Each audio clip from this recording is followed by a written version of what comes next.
Se alguém quiser... Bom dia para todo mundo.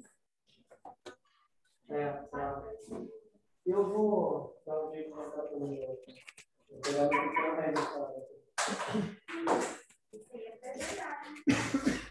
Cara, eu comprei para...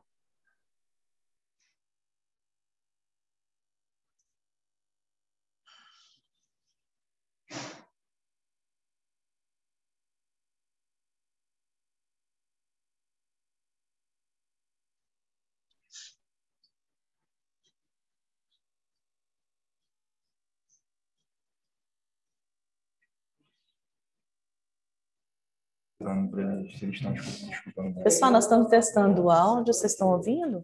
Dá um retorno para mim pelo chat, por favor. Tá? Aí, se quiser desativar, depois voltar, fica à vontade. Já já a gente começa a aula dessa quinta-feira maravilhosa, que já começou deliciosa para ficar embaixo das cobertas, né? Não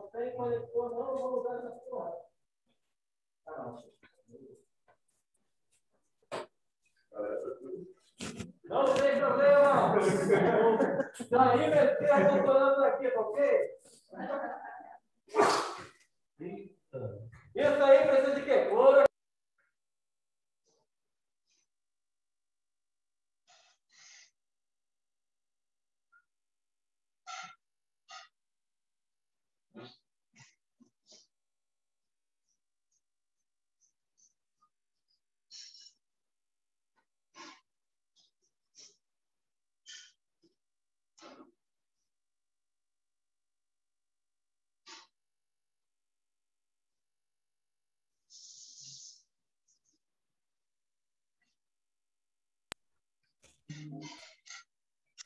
Então, bora lá, gente? Para quem não me conhece ainda, meu nome é Lana, faço parte do GT de Melhoria da Qualidade e hoje nós vamos falar do SUS e dos atributos da atenção primária à saúde, tá? É um temazinho que eu creio que todo mundo já conhece, mas a gente fala e vamos tentar falar de uma maneira mais leve, diferente, tá?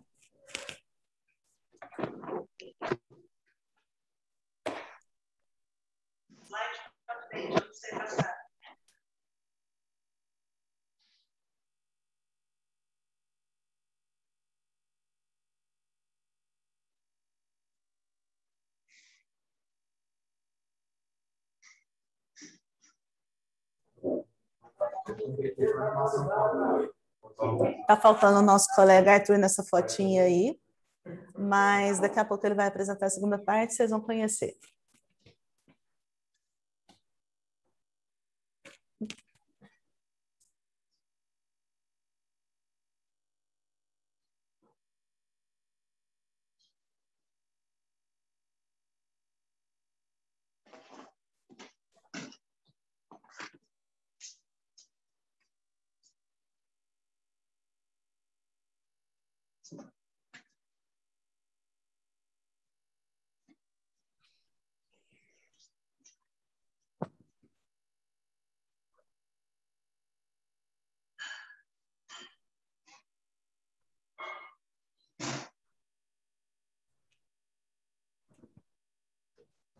Bora lá, gente. Os objetivos de aprendizagem de hoje, nós vamos tentar definir a atenção primária à saúde, nós vamos discutir os atributos da APS, vamos falar sobre o contexto da formação do SUS e as diretrizes e princípios do SUS, tá?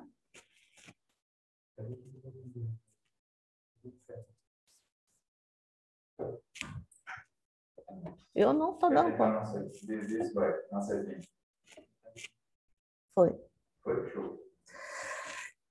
A gente planejou em fazer de uma maneira diferente. Nós vamos abrir com um caso clínico para falar sobre os atributos da APS. Então, bora lá. Joana, 42 anos, natural de Belém do Pará, recentemente cadastrada na equipe, é atendida em demanda espontânea, pois no último ano vem apresentando alucinações auditivas e sintomas de ansiedade. Procurou ajuda motivada pela sua companheira, a qual já realizava acompanhamento na USF, Durante a sua consulta, relatou ao médico da família que iniciou o uso de substâncias psicoativas, cocaína, há 20 anos, quando veio para Campo Grande e agora está trabalhando no Moreninha. Vocês se identificam com esse tipo de situação? Porque isso aqui não é uma coisa incomum de acontecer. Ela interrompeu o uso de cocaína há 2 anos, não possui contato com familiares, foi encaminhada para atendimento com um psiquiatra e agendado um retorno, trazendo sua companheira para a realização de teste rápido, coleta de corpo citológico, e não foi possível agendamento com psicólogo, pois não tem profissional na categoria do NASF. Então, assim, vamos tentar identificar os atributos que vocês conseguem perceber da APS aqui? Dentro do que vocês se lembram de atributos, quais são os atributos que vocês se lembram e que vocês conseguem perceber aqui? Tem algum? Vamos lá, galera, um de cada vez, hein? Vamos lá, gente, pegar no tranco.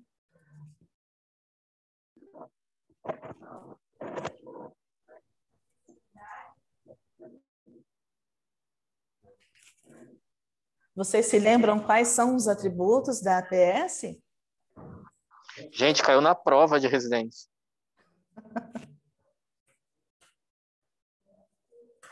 O que a gente consegue enxergar? Se a Joana foi atendida em demanda espontânea, ela teve o quê na unidade? Ela teve uma acessibilidade. Certo? É isso que eu quero que vocês enxerguem.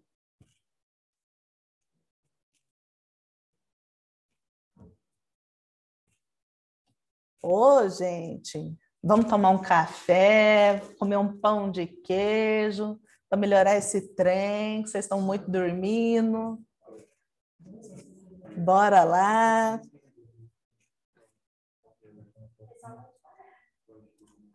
Nessa abordagem dela, teve uma tentativa de longitudinalidade. Ela foi encaminhada para um atendimento, foi agendado um retorno. Então, ela teve acessibilidade, ela teve uma programação com uma longitudinalidade. O que mais que vocês conseguem identificar no caso clínico?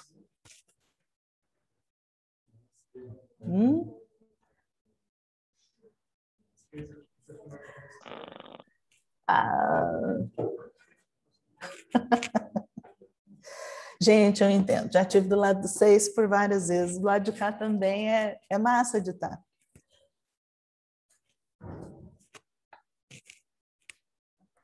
O pessoal está respondendo bastante pelo chat. Tá? Você consegue ler aí? Consegue abrir tá. também? Agora eu tô com a minha equipe me ajudando aqui também. Agora eu consigo ler. Longitudinalidade pelo retorno, integralidade, encaminhamento com psiquiatra, perfeito. O primeiro contato com o acesso, isso aí, coordenação de cuidado. Vocês estão vendo que em cima de um caso clínico corriqueiro, a gente consegue ver os atributos da APS. E é isso que é importante. Vocês já ouviram falar de PCA-Tool? Alguém aí já ouviu falar de PCA-Tool? Bárbara Starfield? PCA-Tool é uma ferramenta que foi desenvolvida, já tem mais de 10 anos aqui no Brasil, eles estão resgatando de novo, justamente baseado nesses atributos para poder qualificar a atenção da APS. E baseado nessa ferramenta que eles têm, eles vão analisar essas situações para saber se é um atendimento de qualidade, se o paciente está tendo acessibilidade, se está tendo a longitudinalidade. E essas ferramentas, elas estão integradas com os programas do governo que vai gerar renda para a gente de volta. Tá? Então, assim, atenção, porque os indicadores, eles usam essas ferramentas para nós. Então, a questão do PCA-Tool é importante para a gente. Inclusive, é uma das poucas ferramentas que leva em consideração a satisfação do trabalhador também, não só do usuário. É bem bacana. Tá? Essa mulher aí que desenvolveu o PCA-Tool, dona Bárbara Starfield. A definição de Bárbara Starfield possível. A definição da Bárbara Steinfeld para a APS é que é um nível de sistema de serviço de saúde que oferece a entrada no sistema para todas as novas necessidades e problemas, fornece atenção sobre a pessoa, não direcionada para a enfermidade, no decorrer do tempo, e fornece atenção para todas as condições, exceto as muito incomuns ou raras, são aquelas especializadíssimas, e coordena ou integra a atenção fornecida em algum outro lugar ou por terceiros. O que ela quer dizer com isso? Ela está dando a definição da APS de uma maneira que eu acho maravilhosa, assim como eu acho o SUS maravilhoso. É uma coisa assim, é quase utópica, né? Você tem que fornecer atenção para a pessoa como um todo. E é essa visão mesmo que a gente tem que ter, não só a visão daquela doença, não só a visão da enfermidade. Isso aqui é uma coisa assim... Cara, vocês estão fazendo uma residência em saúde e medicina da família. E é isso. Saúde e medicina da família é trabalhar com pessoas, é gostar de pessoas, são amar as pessoas e fazer justamente o que se propõe numa APS. E quando você consegue, no seu dia a dia, colocar um bloquinho a mais nessa parede que é a APS, você consegue... ter aquela satisfação de serviço bem feito, de gratificação de estar ali, é muito bom, cara. Quem gosta de APS, lê um conceito desse aqui, cara, eu sinto orgulho de estar trabalhando num local desse. Quanto mais próximo disso a gente consegue chegar, que você sente que você chega, cara, é bacana demais. Então tá aí, ó. A APS tem os atributos essenciais e os atributos derivados, né? Dentro dos essenciais, você tem a acessibilidade, o primeiro contato, então ela é uma porta de entrada. Você tem a integralidade, para olhar o paciente como um todo. Você tem a longitudinalidade, que é para seguir aquele acompanhamento do paciente, a coordenação do cuidado. Mesmo que você referencie aquele paciente, é um paciente seu. Você vai coordenar o cuidado daquele paciente. E desses atributos essenciais, vêm os derivados. A orientação familiar, você vai ajudar num planejamento familiar, você vai ajudar nos conflitos, você vai ajudar na comunidade. É função nossa também enxergar o que tem ali na comunidade de equipamento social disponível que você pode lançar mão e estar usando lá. Competência cultural. Minha área tem 2 aldeias, e assim, a gente tem que respeitar muito a cultura deles e tem que pegar aquela cultura deles e colocar a seu favor no tratamento. Eu morei 3 anos com índios, divisa com a Bahia, longe. O meu consultóriozinho, que eu atendia na traseira de uma caminhonete, era do lado do pajé. Ele passava por mim e passava pelo pajé. Era muito legal. Então, assim, você tem que ter aquele respeito daquela cultura daquele paciente que está vindo aqui. Quando você pega um caso clínico igual esse, que eu vou voltar aqui até para ler de novo, você identificar esses atributos e tentar ver na sua unidade a qualidade do que você está prestando, aonde você pode intervir para melhorar essa qualidade, é muito bacana quando você faz a diferença e consegue melhorar um pouco isso, né? Então, você vê uma acessibilidade, a Joana conseguiu uma acessibilidade, eles propuseram uma longitudinalidade de cuidado, eles fizeram um trabalho integral, eles não olharam só a queixa que ela trouxe, eles forneceram testes rápidos, corpo citopatológico, né? Ela trouxe a companheira dela, que cabe uma orientação familiar também, que você pode estar entrando, né? Não foi possível agendamento do psicólogo, mas você pode referenciar. Tem unidades que têm apoio NASF e tem unidades que não têm. As que não têm, a gente pode estar referenciando. Lembrando que é sempre seu paciente, ele não deixa de ser seu. Então, a porta de entrada do SUS, ele se dá pela APS e se dá também pelo pronto-socorro. São as unidades de porta aberta para você ter acesso. Se você chegar num hospital na Santa Casa, de uma maneira terciária, falar, eu quero internar para fazer um tratamento, um exame, uma tomografia, não é a porta de entrada lá. Tem que partir da APS ou do pronto-socorro para chegar lá. Né? Quem faz plantão fora já está acostumado com o CORE. Né? E a gente tem o CISREG também, que auxilia nisso tudo. é o primeiro contato do paciente com o sistema. E essa acessibilidade, o paciente chegar ali na sua porta, depende dos aspectos geográficos, da distância, o transporte. Eu tenho pacientes cadeirantes que eles vão para a unidade de cadeira de rodas e a gente tem que pensar no buraco da rua, tem que pensar na rampa de acesso, tem que pensar em toda a logística de acessibilidade desse paciente. E ele vai na unidade de cadeira de rodas, vai lá tratar uma escara que ele tem, sempre que ele precisa.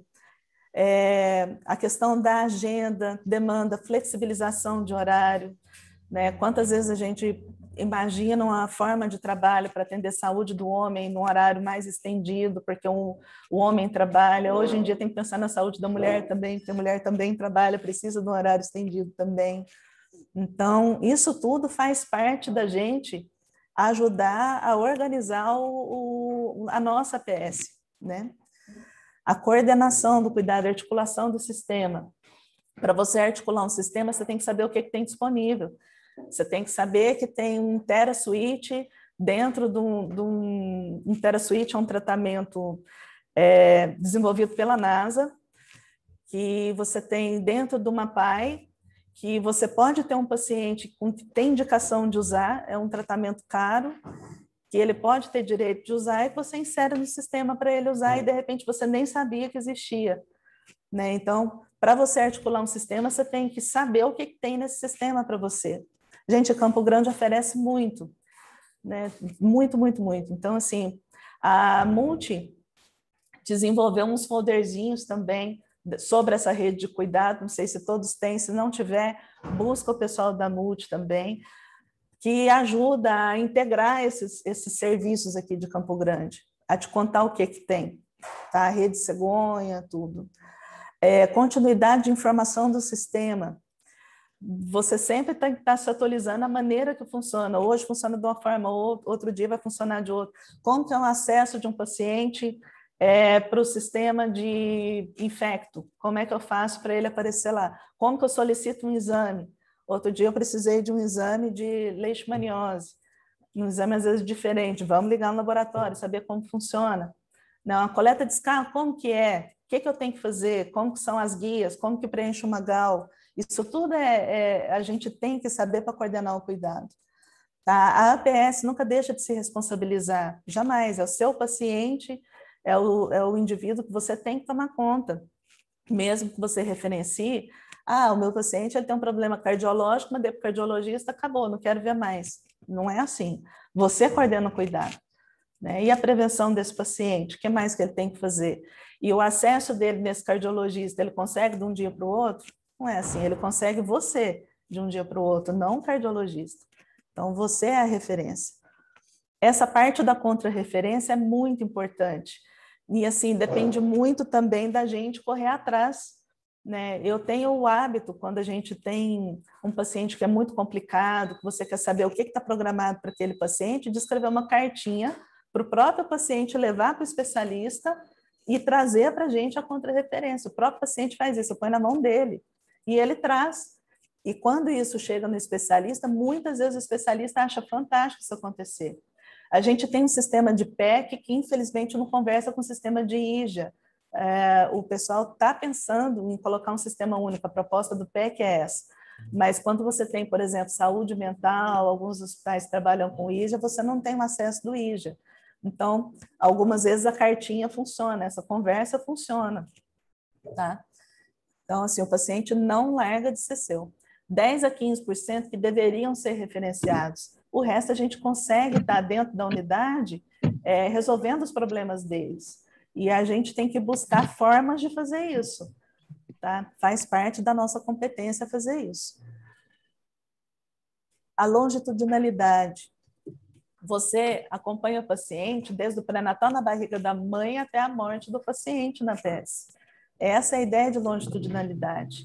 Então, você faz uma puericultura, a paciente depois engravida, depois que cresce, algumas meio catatalzinha, mas algumas depois que cresce, e você vai seguir o cuidado daquela paciente no pré-natal, depois no puerpério, você vai ajudar ela naquela organização familiar, quando os filhos saem de casa, você tem toda uma estrutura para você acessar, toda ideia para você fazer, para você oferecer essa longitudinalidade de cuidado que o paciente deve ter. E isso gera vinculação de equipe. O paciente chega na sua unidade, ele quer saber cadê o doutor dele, cadê a enfermeira dele. Bom dia, principalmente. Meu irmão ia vir trazer porque eu estou em aula online, mas ele não acordou. Tem Tá, um Sara, áudio. Eu pago depois? Podia mutar. Perguntar, desculpa. dinheiro, cartão que paga na máquina, Pix. Pode ser Pix. Tá bom. Você vai passar cidadania ou não? Não, Cera não. Pode ser Pix. Então, e aí quando faz essa vinculação da equipe, você vai conhecer o nome do seu OCS, você vai conhecer o nome do seu médico, o nome do seu especialista, inclusive. Mas a vinculação com a equipe, com a sua porta de frente, é a que precisa ter, né? Com essa vinculação, você entendendo as necessidades do paciente, você vai fazer o melhor uso dos serviços que você tem disponíveis, né? Conhecendo as necessidades. Um Pix para mim também, Ciro. Conhecendo as necessidades do paciente, você vai coordenar melhor a sua ação preventiva, você sabe melhor o que aquele paciente precisa. Essa paciente que a gente leu o caso dela, né, quando você analisa aquele caso clínico que a gente começou, você vê que ela está num lugar de vulnerabilidade lá no Moreninhas. Então, você tem que trabalhar esses testes rápidos, ver se ela precisa de algum apoio, chamar a família. Na minha unidade, eu conheço até os cachorros dos pacientes que vai consultar. Vários deles, o cachorro chega primeiro, depois chega o paciente. Sabe, a gente acaba vinculando tanto com o paciente que você conhece aonde ele está morando. O que adianta você dar uma orientação para o paciente, determinado tipo de alimentação, determinado tipo de exame, se ele não consegue fazer, se ele não tem o dinheiro de um passe de ônibus para ir em algum lugar, né? E aí você precisa da equipe, você precisa da assistência social, né? Você não está trabalhando sozinho, você não tem que resolver tudo sozinho, né? Você tem as ideias do ACS, o que pode ser feito e o que não pode. E quando as equipes se conversam dentro da uma unidade, você tem ideias que numa equipe funciona, você pode usar para outra equipe. Então, é bem bacana fazer isso. A integralidade. Você tem que promover tanto a prevenção, quanto fazer a promoção, quanto fazer a assistência. Sabe? Você tem que olhar o paciente como um todo, integrar mesmo o cuidado dele. Né? E a questão da resolutividade, o máximo que você pode, você conseguir, não é segurar aquele paciente complicado, não é isso. Né? Você tem que ter a noção do que é um paciente complicado para encaminhar, para referenciar, e você tem que saber o que dá para você resolver na APS. É isso que você tem que ter essa visão. E isso está dentro do nosso escopo também de atuação. Tá? Os atributos que não são essenciais são os derivados. Né? Dentro daqueles, em cima daqueles, a gente tem os atributos derivados. A orientação familiar. Né? Até coloquei uma figurinha. Você pode, inclusive, orientar pais a educar filhos, fazer oficinas. Né? Minha unidade tem muita criança hiperativa. Às vezes falta de um rei, não sei. Vamos lá, ensinar esse povo como é que cuida dos meninos, ensinar a educar também. Não estou falando para interferir diretamente, sem respeito, isso não existe. Com muito respeito, respeitando a cultura, respeitando o momento deles, respeitando tudo, a gente também tem como tentar essa orientação de uma forma direta para melhorar aquele conflito, sabe? Eu tenho muito paciente autista na minha área. Então, vamos buscar esses pacientezinhos, as mães, os pais, os cuidadores, para ensinar a cuidar desses pacientezinhos. Um paciente com escara em casa, vamos ensinar a família como cuidar daquela escara. Isso tudo faz parte das orientações que a gente pode dar. A orientação familiar passa pelo planejamento familiar. Eu achei muito lindo. Pois semana passada, no Noroeste é um lugar que tem muito pré-natal. Eu imagino que vocês têm muito na área de vocês também. Algumas unidades nem tanto, na minha tem bastante. E aí chegou uma menina falando que ela quer engravidar. Normalmente a gente leva susto, o pessoal chega lá com não sei quanto tempo, né, de gravidez. E, aliás, é um desafio para a gente buscar ferramentas para poder lidar com esse boom de natalidade que está tendo, quero achar que bastante por conta desse isolamento social, dessa pandemia. Porém, ela chegou e falou assim, eu quero engravidar. Então, ela está fazendo um planejamento para engravidar. É uma coisa diferente, aconteceu, até levei susto. Então, assim, você faz parte de toda essa formação, né? Os filhos, quando saem, que você sabe que está na hora, que o adolescente saiu, que ficou em casa, a vozinha às vezes começa a ir mais no posto porque não tem companhia em casa, não tem quem conversa, vamos atrás, vamos ver que tipo de equipamento social tem na área. Na minha área, no Noroeste, tem o Vozisa. Vozisa tem hidroginástica para pessoa de terceira idade.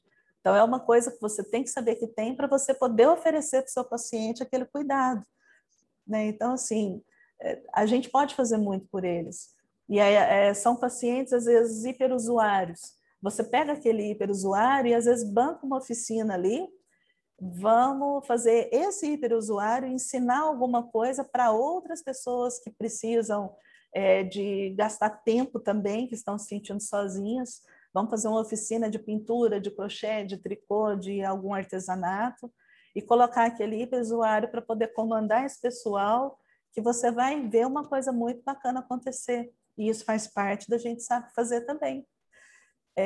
Como eu disse, na minha área tem 2 aldeias, então a gente, às vezes, tem que pensar o que fazer para levar a vacina para aqueles índios, que tem alguns que têm uma resistência na vacinação como um todo, não estou falando só da vacina da hora, né?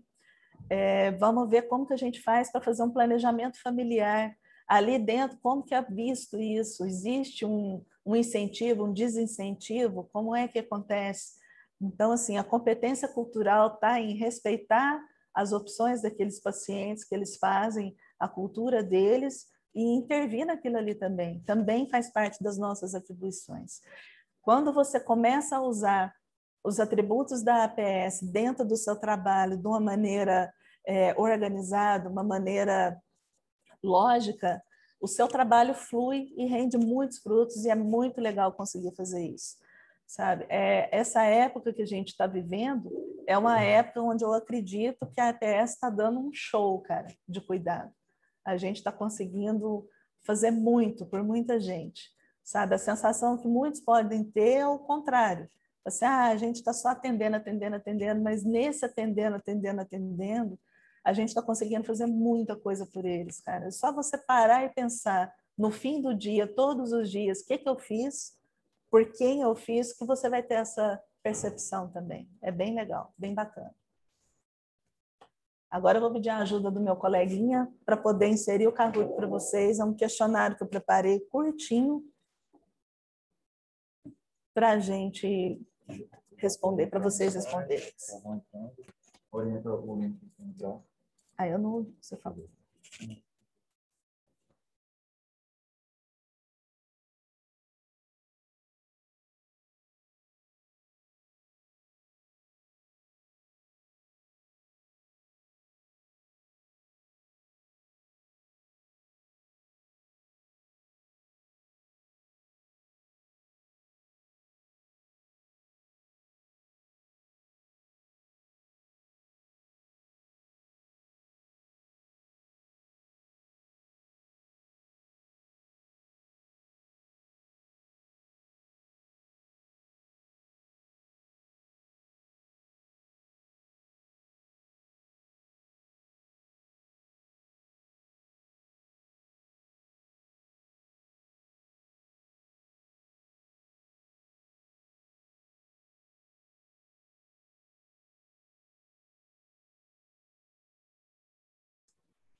Então, gente, vamos inserir esse código para a gente poder fazer o Kahoot.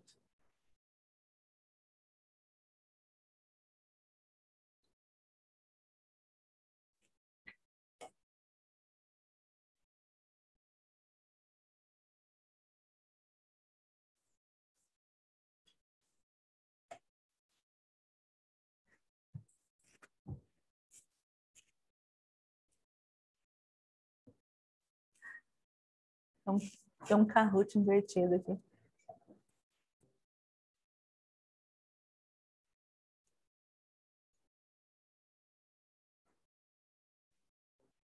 Cara, eu vou falar para vocês, eu já vivi realidade de muito serviço, já tive experiência de UTI, de dermato, de consultório, de muita coisa. Essa possibilidade que a gente tem de atuar na vida dos pacientes e tornar aquilo para melhor e indiretamente naquele meio que o paciente está, é muito bacana, cara, é muito gratificante. Sabe? Saúde da família é o que há. Eu sou muito fã.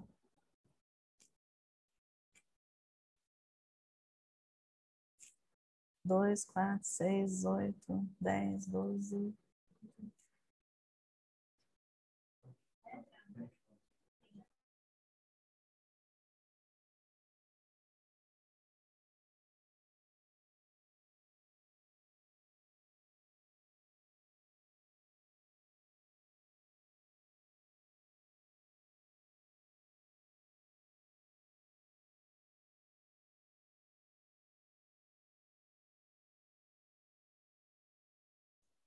Ah, você jura que tem um bruxo aqui no meio? Um Rapunzel. Vocês são muito criativos, gente. Vocês têm que usar essa criatividade a favor de vocês, sério. Esse aqui era o café top. Vocês podem perguntar aos R2, eu vivia fazendo café. A gente, no fim, tem o que bom, que pena, que tal. E para a gente poder ter um feedback de vocês a respeito de cada aula, né? E aí o que pena era assim, que pena que não tem café sem açúcar, que pena que não tem café com açúcar, e eu sempre levava café. Quando voltar às aulas presenciais, eu vou levar cafezinho para vocês, pode deixar. Ai, meu Deus, tsunami.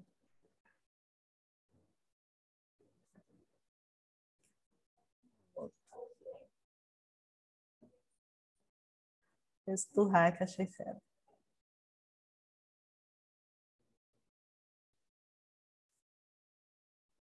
Eu também estou morrendo de saudade da aula presencial. É o outro lado que eu falo para vocês. Aqui a gente está olhando uma luz ali, redondinha. Eu acho, sei lá, se quando morrer essa luz que vem atrás da gente, sei lá. Mas eu morro de saudade de aula presencial também. Vamos dar início, gente. Então, SUS, atributos da peça.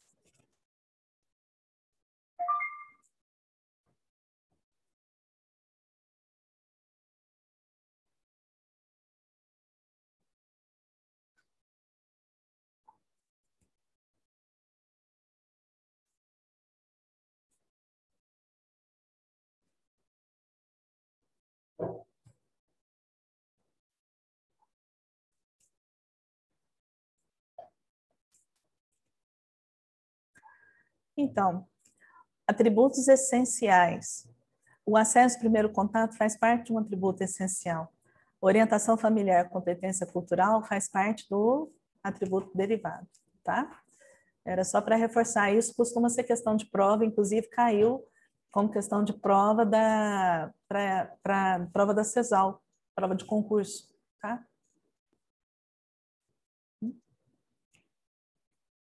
De novo, não tá vendo. De novo ia dar 100%, não precisa de novo, não.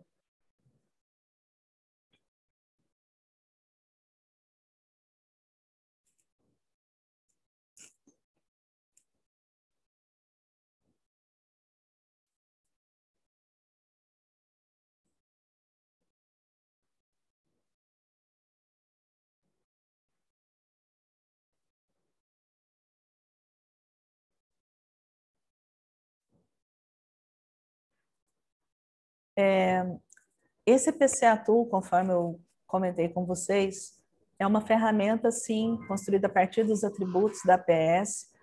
E se vocês nunca tiveram acesso, vale a pena você baixar o manual, são várias páginas, para vocês terem uma noção. E ela qualifica muito bem a nossa PS, o local onde a gente trabalha. E é onde eles vão trabalhar esses indicadores. Então, vale a pena, quem ainda nunca teve contato com esse PCA Tool, de dar uma olhada, tá? Com certeza, mais para frente, a gente deve voltar nesse assunto do PCA Tool. Mas como é uma ferramenta baseada nos atributos, por isso que eu resolvi trazer para vocês, tá?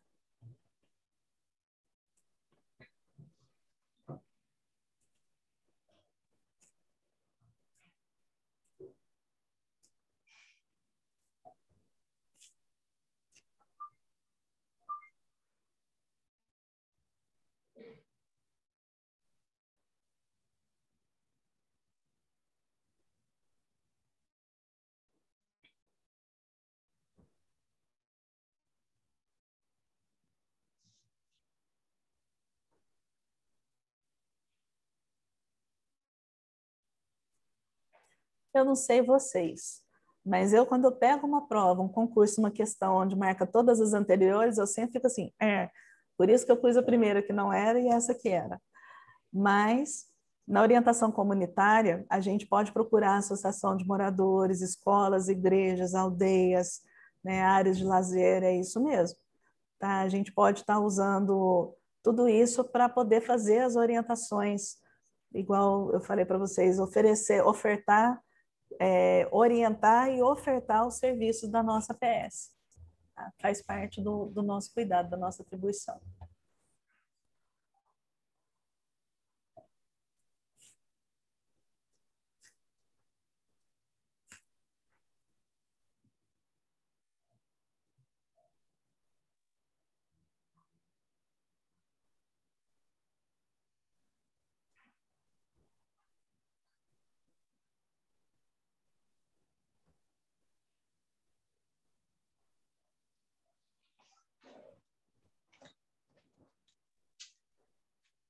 Tiro de letra, hein? Parabéns para vocês, eu quero esse manual.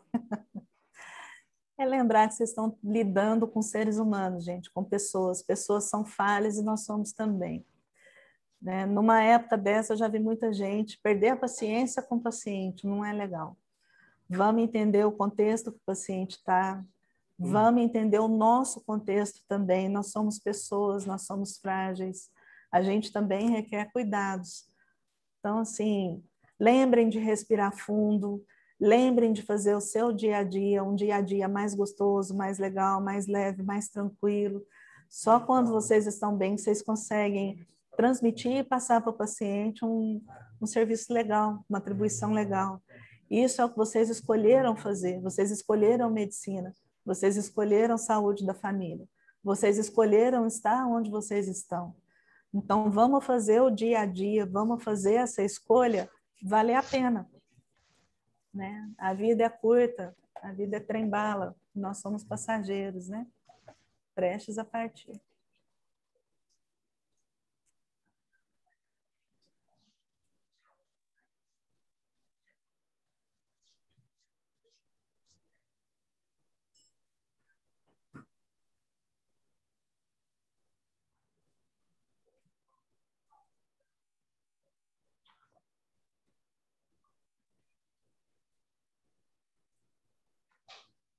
É isso aí.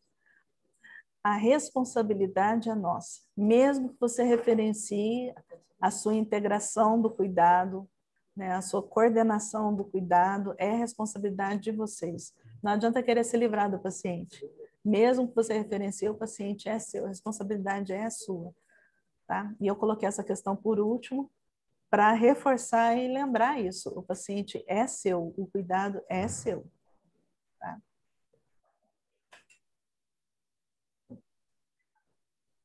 Aê, Isis. Carinha feliz. Raulzinho.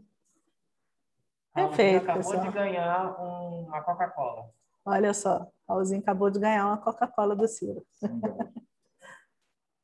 Pessoal, nós vamos agora dar um intervalinho, tá? E daqui a pouco a gente volta com a segunda parte da aula. 5 minutinhos, tá? Para vocês não dar tempo de dormir. Nesse tempo é um risco.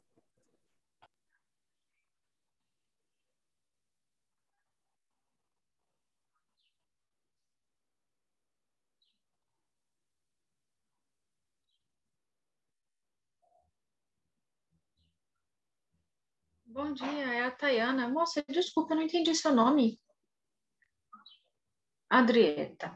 Adriele, é o seguinte, tá com o meu CPF aí cadastrado ou quer que passe de novo?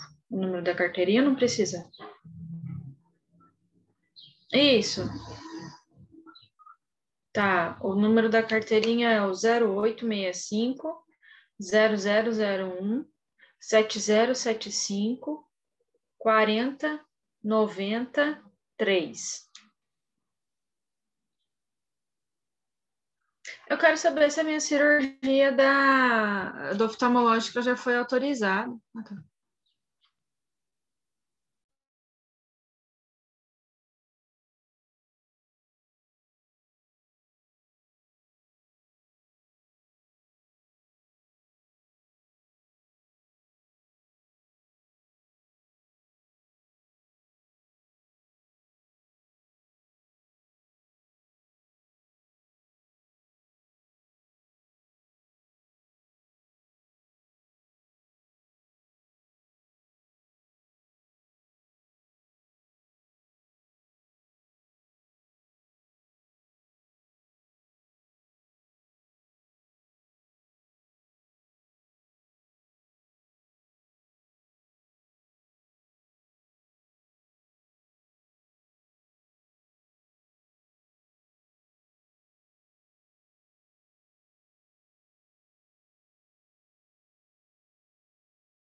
Eu vou testar agora.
Pessoal, estão me escutando?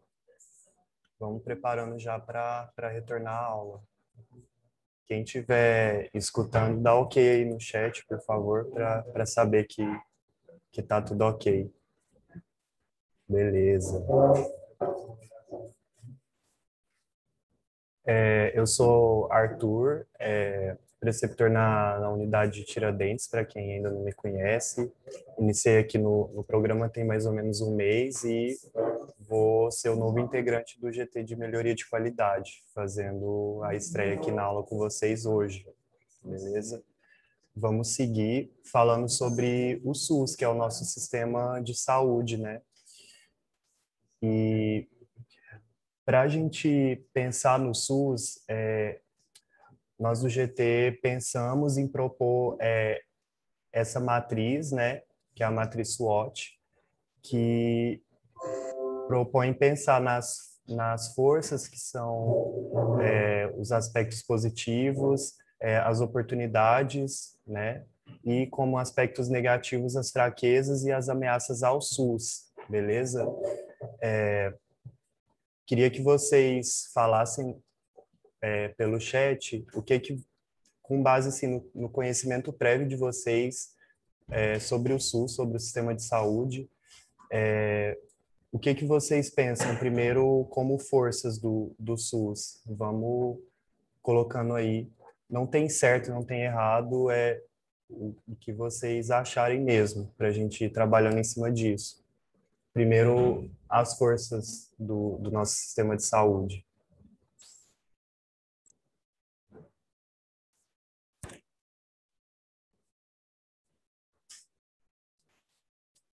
Isis, gratuito para todos. Marina, acessível, muito bom. Bacana.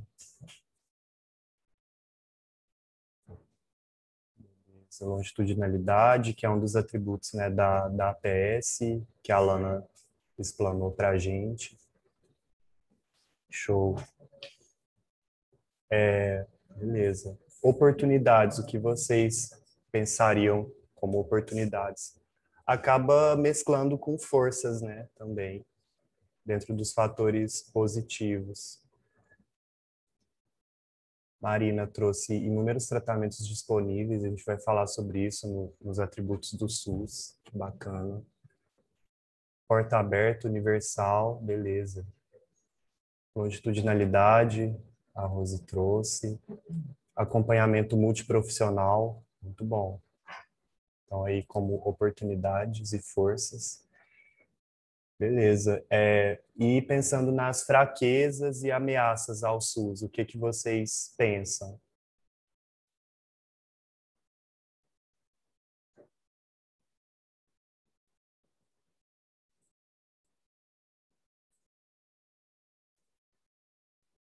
Demora no atendimento,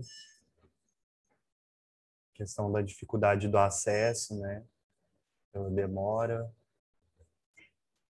Corrupção, por ser um sistema de financiamento público, né, através dos impostos, a corrupção se torna realmente uma barreira muito importante. Burocracia, maus profissionais. Muito bom.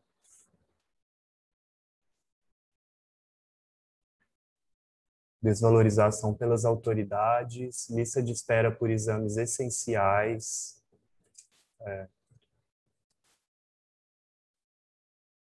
A gente se depara muito, né? Na atenção primária, o paciente precisa do exame para seguir com o diagnóstico diferencial, para um tratamento mais adequado, e aí a gente esbarra nas filas. Muitas vezes são pacientes vulneráveis que dependem do SUS, não tem condição de arcar com o custo do exame. E aí a condição de saúde vai se agravando nesse período de espera, né? Realmente. Beleza, muito bom. Vamos... Desinformação sobre as potencialidades do SUS, a Milena trouxe. Boa. Então, só retomar aqui de forças, fortalezas do SUS. É um sistema gratuito para todos, acessível, trabalha com a longitudinalidade, tem a porta aberta universal, ou seja, qualquer pessoa que procura o atendimento vai ter o acesso garantido. Questão de oportunidades, os tratamentos disponíveis são inúmeros, né? Desde procedimentos e tratamentos básicos até os mais complexos em termos de tecnologia e complexidade. O acompanhamento multiprofissional, então o paciente vai ter disponível fisioterapeuta, médico, psicólogo, enfermeiro. Muito bom. Como fraqueza, demora no atendimento, burocracia, desvalorização pelas autoridades e ameaças, a questão da corrupção, da desvalorização, a lista de espera por exames essenciais, a desinformação sobre as potencialidades do nosso sistema. Muito bom, pessoal. Obrigado pela participação. E aí, seguindo, né, pensando no nosso sistema de saúde, o que a gente precisa saber sobre o SUS? Quais são os pontos importantes quando a gente pensa no nosso sistema público de saúde, que é o SUS? A gente tem que pensar em qual contexto que ele foi formado, que muito disso o Diego trouxe na última aula do GT. Quais são os princípios norteadores e as diretrizes do sistema, que conversam muito com os princípios da APS, né, que foram trazidos aqui na primeira parte da aula. A gente precisa, pelo menos, ter uma noção de como é feito o financiamento do SUS para ter substrato para cobrar melhorias, né? Como se articula a rede de atenção à saúde no SUS e como que é a cobertura populacional no SUS. E aí a gente vai tentar pensar nesses pontos agora. Essa parte de contexto de formação do SUS eu não vou explanar, porque já foi falado na última aula pelo Diego, mas os pontos assim mais importantes foi a Constituição de 88, que definiu a saúde como direito de todos, né, e dever do Estado. E aí, a partir dessa legislação, se deu a Lei 8.080, né, a Lei Orgânica da Saúde, que foi, de fato, onde nasceu o SUS, né? E a partir daí surge o nosso sistema de saúde com as múltiplas complexidades, desafios e fragilidades, né? Muitos dos quais a gente falou aqui na primeira parte. Seguindo sobre os princípios norteadores do SUS e as diretrizes. São definidos como princípios norteadores universalidade, equidade e integralidade. A universalidade, ela diz que todas as pessoas têm direito de acessar o sistema de saúde. Esse direito, ele está ligado simplesmente à condição de cidadania. Ele não depende do mérito de pagar uma previdência privada, de trabalhar com carteira assinada, como já foi no passado, né, com o INAMPS. Também não está relacionado à condição de pobreza. Então, independente se a pessoa é pobre, se é rico, se é cidadão brasileiro, tem direito de acesso ao sistema público de saúde, né? Não está relacionado também com filantropia, como também já foi no passado, né? Com a criação das Santas Casas, inicialmente, que eram hospitais de filantropia com ligação religiosa mesmo, que vinham de financiamento filantrópico. Então, lembrando, né, que o artigo 196 da Constituição, ele afirma que a saúde ela é um direito de todos e um dever do Estado. Por isso que o SUS ele deve ser universal.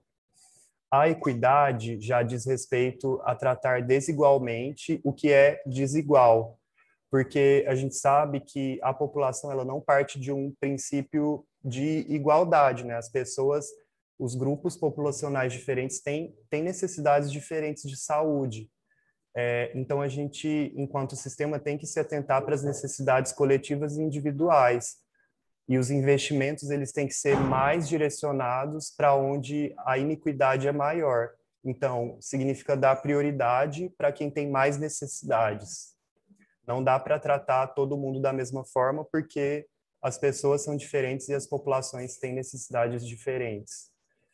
A integralidade, ela coloca que o SUS ele deve envolver o cuidado desde a promoção, a proteção e a recuperação da saúde.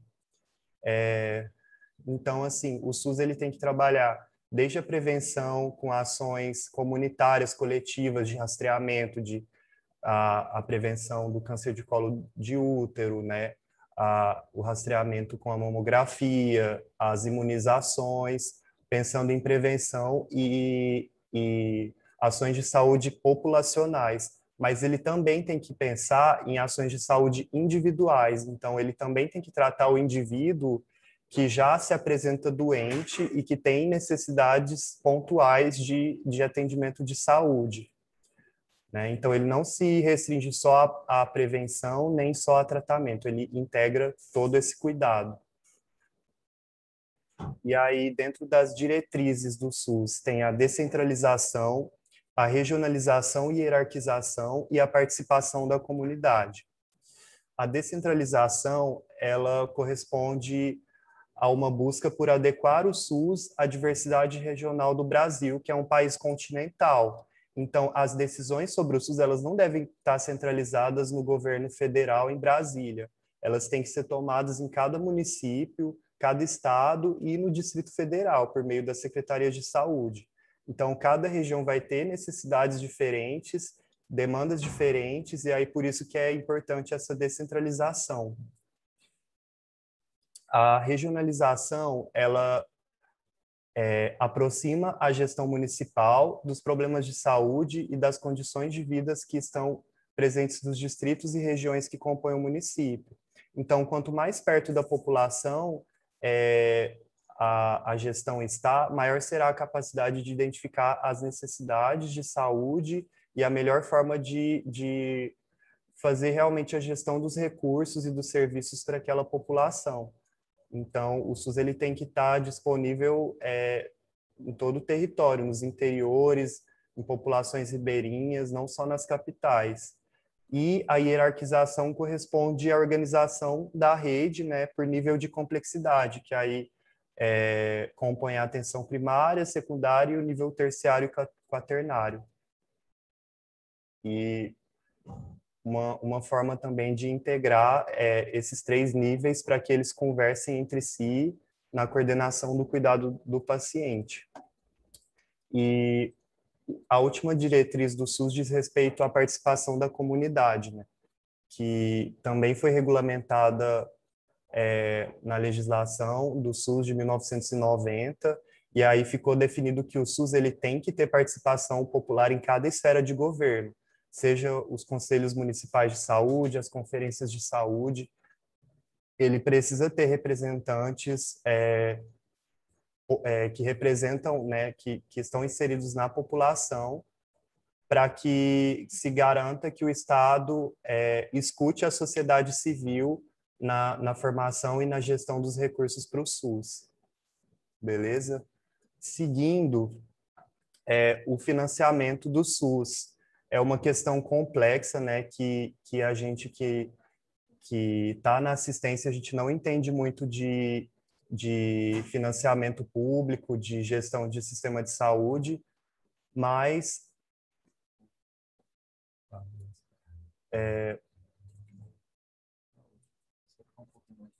beleza. Desculpa, pessoal. Beleza. Então, pensando no financiamento, os recursos para o SUS, eles vêm dos impostos, e esses impostos eles são divididos a níveis municipal, estadual e federal. E aí, por isso que é tão complexo a gestão do SUS. E aí, o município entra com uma parte, o estado e os programas de nível federal. Outra parte do financiamento do SUS, ele é composto pelas contribuições sociais, que são os impostos para programas específicos, como foi o caso do CPMF, que foi revogado em 2007. Porém, a questão do CPMF é que ele foi pensado como um imposto para financiar o SUS, mas acabou que boa parte dos recursos gerados foi usado para pagar dívidas públicas, e depois o que era para ir para o SUS acabou ficando deixado de lado, e em 2007 o CPMF foi revogado, o que contribui ainda mais para o subfinanciamento do SUS, né? E aí, outra questão importante sobre o financiamento foi a PEC 241, que foi a PEC do teto de gastos estabelecida pelo governo do Michel Temer em 2016, tendo validade a partir de 2017, que determinou que o governo federal fica impedido de criar um orçamento para a União maior do que o do ano anterior. Ele só pode corrigir os valores de acordo com a inflação. Então, os gastos e as ações do governo, as despesas para o SUS, elas não vão ter um crescimento real pelos próximos 20 anos, até 2037. E aí a gente sabe que os gastos com saúde, eles não crescem só de acordo com a inflação, é sempre superior à inflação, à medida que vão sendo incorporadas novas tecnologias, novos tratamentos complexos. Então, assim, a expectativa é de que cada vez mais o SUS tenha um subfinanciamento. Só para mostrar aqui que nos últimos anos tem crescido o financiamento da esfera municipal para o SUS e tem reduzido o financiamento federal. E também uma manutenção para a queda do investimento estadual. Só esse aumento do investimento a nível municipal não foi suficiente, né, não tem sido suficiente para suprir a perda de recursos que se teve com o fim da CPMF. É um assunto polêmico, mas a gente sabe que um sistema tão complexo como o SUS, ele precisa de ter um recurso para isso. E, infelizmente, uma das formas é a criação de impostos, né? E o CPMF seria uma solução, mas, enfim, por diversas questões foi suspenso, e aí a gente não sabe como que vai ficar essa questão dos recursos aí nos próximos anos, nesse contexto também de PEC do teto de gastos. E aí seria um fator de ameaça, né, ao SUS, que desde a criação ele trabalha com subfinanciamento. Nunca a renda que é gerada é suficiente. E aí, seguindo, em relação à articulação da rede de atenção básica, de atenção à saúde no SUS, né, que é definida em atenção básica, atenção secundária e a terciária e hospitalar. A atenção básica foi explanada pela Lana na primeira parte da aula, né? Uma das principais portas de entrada, onde existe sim uma complexidade em relação ao que é atendido, ao que deve ser oferecido para a população, mas não existe a complexidade tecnológica, de tecnologia dura e nem de custos, né? Os custos maiores, eles estão na atenção secundária e na atenção terciária e hospitalar. A atenção secundária corresponde aos ambulatórios especializados, serviços de apoio e diagnóstico, serviços terapêuticos, e o SUS, para a atenção secundária e terciária, ele é altamente dependente do setor privado. Um exemplo é que só 24% dos tomógrafos são públicos e só 13% dos aparelhos de ressonância. isso gera assim um acesso muito desigual, né, para o sistema de saúde. Acaba que quem tem plano de saúde, quem tem recurso financeiro, consegue acesso mais facilmente aos exames complementares e aos serviços especializados. E, por fim, a atenção terciária, ela se configura pelos procedimentos de alto custo, cirurgias eletivas, que envolvem mais complexidade tecnológica, complexidade de custos, e aí geralmente são prestados por prestadores privados, a quem o SUS paga pelo serviço prestado, e pelos hospitais públicos de ensino, né, os hospitais universitários, que são pagos com recursos públicos a preços um pouco inferiores ao preço de mercado dos serviços, mas próximos ainda do valor de mercado. Uma fragilidade dessa organização em níveis, né, de atenção primária, secundária e terciária é que ainda a gente não consegue uma integração efetiva dos três sistemas, né? O ideal seria, quando a gente encaminha o paciente para o especialista, que a gente tivesse acesso ao prontuário, à avaliação do especialista, e muitas vezes, quando o paciente volta, a gente fica à mercê do relato do paciente, que nem sempre consegue elaborar o que foi discutido, o que foi avaliado com o especialista, e aí a gente fica limitado mesmo à receita que ele traz, ao que o paciente entendeu do que se passou no nível secundário.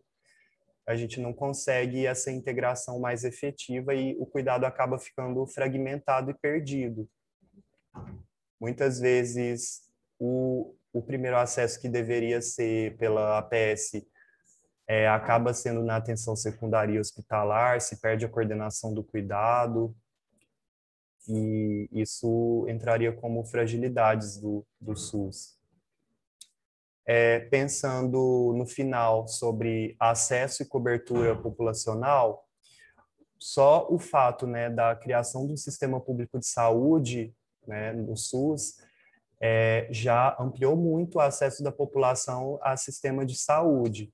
Então, em 1981, né, antes da criação do SUS, só 8% da população afirmava ter usado serviços de saúde nos últimos 30 dias.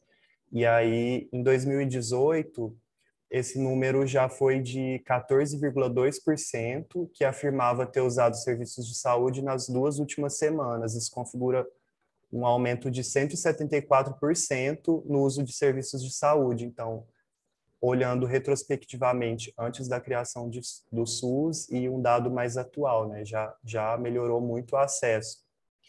O número de pessoas que buscam atendimento na atenção básica aumentou em 450% entre 81 e 2008. E em 2008, 93% das pessoas que buscaram serviços de saúde receberam algum tipo de tratamento, uma porcentagem bem elevada. Então, a gente vê que, apesar de todas as fragilidades de subfinanciamento, corrupção, enfim, tudo que foi levantado aqui, as pessoas ainda conseguem, com o SUS, ter o acesso a um nível de cuidado, né, de saúde. E isso é muito significativo. E se a gente pensar que o censo de 2019 do IBGE trouxe que só 26% dos brasileiros possuem algum plano de saúde, se a gente pensar que pelo menos 74% não tem um plano de saúde, então o número de pessoas que dependem exclusivamente do SUS é muito alto.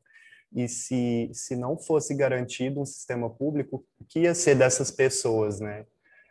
Iam ter que recorrer à filantropia, enfim, é um cenário de caos. A gente não consegue, a gente que atua no SUS e que trabalha na atenção primária, a gente não consegue imaginar um cenário onde o SUS não exista. Por isso que a gente precisa entender sobre a legislação do SUS, sobre como é feito o financiamento para lutar por ele, porque a todo momento o SUS é atravessado por diversos interesses, né? Interesses do setor privado, interesses políticos, e ele não é um sistema garantido, né? A gente vê que surgem várias ameaças e A gente precisa lutar pelo SUS.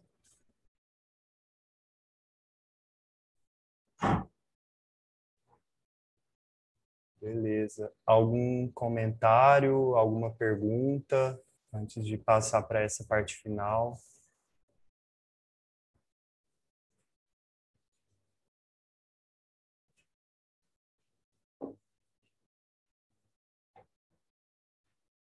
Show, beleza.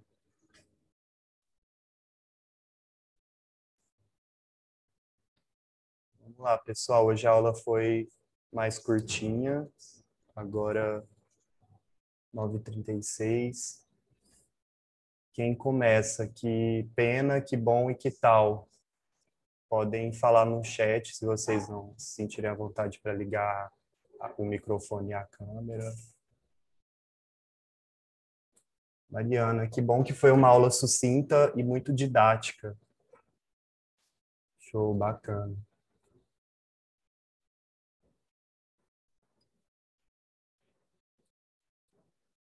Sem que pena e que tal. Ó. Sempre tem algo para melhorar, podem falar, pessoal.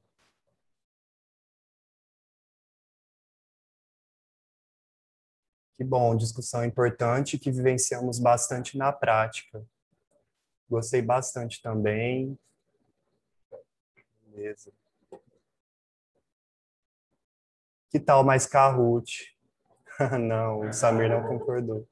A gente poderia ter colocado na segunda parte, mas como teve a interação, né, de pensar na matriz, eu achei que ficaria muita interação.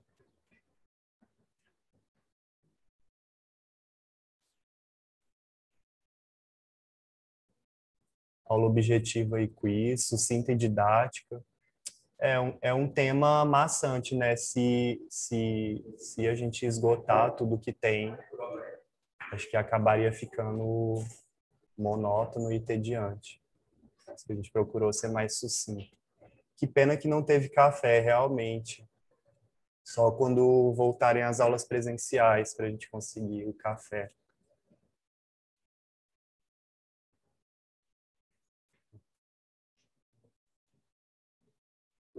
Beleza, valeu, pessoal. Obrigado pela participação. Vamos encerrar a aula. Até a próxima aula do GT.